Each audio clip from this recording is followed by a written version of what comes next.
A pergunta fundamental que deveria ecoar pelos corredores de Brasília, nos editoriais sérios e na boca dos brasileiros é simples. É legítimo que ministros do Supremo Tribunal Federal façam pressão política para barrar a aprovação de uma lei no Congresso Nacional? A resposta é evidente para quem ainda se importa com a Constituição e com o equilíbrio entre os poderes.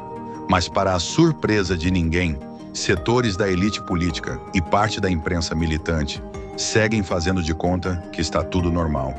Fica comigo até o final desse vídeo, porque aqui a verdade tem vez e voz. A Gazeta do Povo publicou um editorial corajoso sobre esse assunto, num momento em que poucos têm coragem de tocar no tema. O editorial veio na esteira da decisão de protocolar a tramitação em regime de urgência do projeto de lei que concede anistia aos presos e condenados pelos eventos de 8 de janeiro de 2023. Assim que isso aconteceu, as forças contrárias ao projeto intensificaram seus movimentos nos bastidores. Hugo Mota, presidente da Comissão de Constituição e Justiça da Câmara, eleito prometendo uma coisa ao governo e outra à oposição, escolheu o seu lado. Primeiro, articulou para que líderes partidários não assinassem o pedido de urgência. Depois, esvaziou reuniões e até boicotou o quórum no plenário em plena Semana Santa. Estratégia velha de quem não quer enfrentar o voto. Mas o que mais chama a atenção, e que deveria provocar repúdio nacional, é o envolvimento direto de ministros do STF nessa trama. Segundo a colunista Bela Megali, de O Globo, ministros do Supremo enviaram recados a integrantes do governo federal, demonstrando incômodo pelo fato de deputados da base governista terem assinado o pedido de urgência. É o judiciário se metendo em decisão que cabe ao legislativo. E não foi a primeira vez. A mesma colunista já havia revelado que ministros procuraram o próprio Lula para reclamar das declarações da presidente do PT, Gleisi Hoffmann, que admitiu publicamente a possibilidade de negociar a anistia. Pressionada, Gleisi recuou rapidamente, deixando claro quem realmente dá as cartas nesse jogo. O escândalo ganhou mais um capítulo quando a jornalista Eliane Cantanhede, durante um programa na Globo News, leu ao vivo mensagens enviadas a ela por um ministro do Supremo. O conteúdo?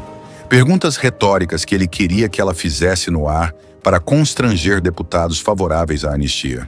Sim, isso aconteceu no Brasil, em rede nacional, diante de câmeras e ninguém se escandalizou.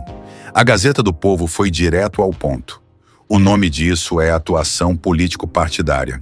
Essa prática é vetada pelo artigo 95 da Constituição Federal e pela Lei Orgânica da Magistratura.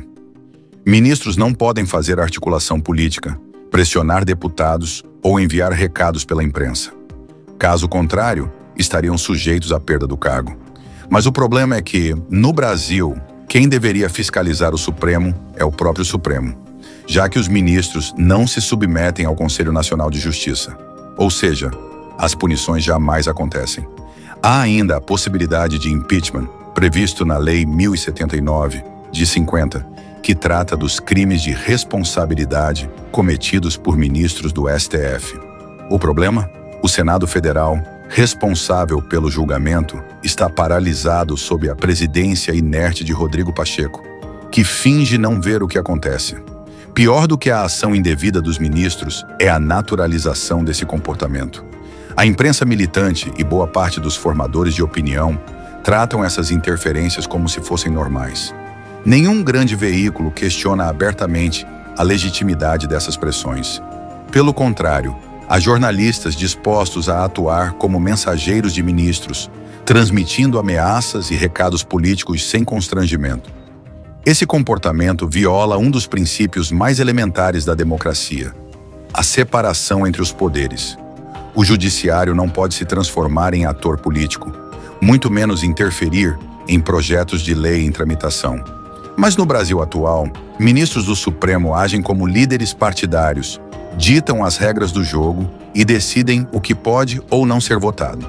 A Gazeta do Povo lembrou também que essa prática não é nova. Em 2021, 4 ministros do STF, 2 dos quais também atuavam no Tribunal Superior Eleitoral, se reuniram com líderes partidários para barrar a PEC do voto impresso. Como naquela ocasião a interferência não gerou a indignação necessária, os ministros se sentiram à vontade para continuar operando politicamente, chegando ao ponto de tentar impedir abertamente a votação da lei de anistia. O editorial encerra com um alerta grave. Permitir que ministros atuem como articuladores políticos é colaborar com a desintegração da democracia brasileira. O Supremo deveria zelar pela Constituição e não por interesses políticos. Um judiciário imparcial é a base de qualquer sistema democrático. Quando os próprios ministros ignoram essa regra e se comportam como políticos profissionais, a credibilidade das instituições desaparece. Por isso, a pergunta segue válida e urgente. Até quando a sociedade brasileira vai tolerar essa inversão de valores e a violação descarada do princípio da separação de poderes? A omissão do Congresso e o silêncio cúmplice da grande imprensa custarão caro. E quem vai pagar a conta, como sempre, será o cidadão comum. Obrigado por assistir esse vídeo, se inscreva no canal e até a próxima.